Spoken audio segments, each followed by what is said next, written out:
СДСМ преку соопштение денес ја нарекоа владата најнеспособна и најхаотична досега, воглавно поради коалицијските препокувања на ДПМН влен и знам. ВМРО ДПМН пак денес се осврнаа на Левица и Јапасиев и нивните тези, дека купиле само подрум. Владата предводена од ДПМН знам и влен е најнеспособната и најхаотичната што Македонија ја имала.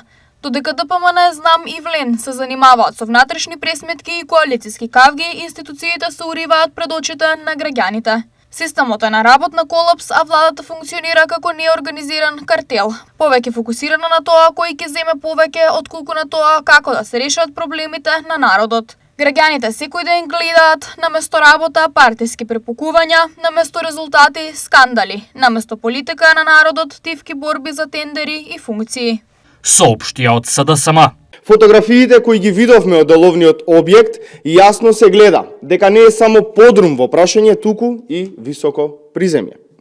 Интересно е што во овој објект на Левица пред нецели 2 месеци е отворена фирма и кафе-бар, а собственикот на истиот е член на Централниот комитет на Левица Зоран Ивановски, кој истовремено е и член на управниот одбор на јавното претпријатие Водовод и канализација.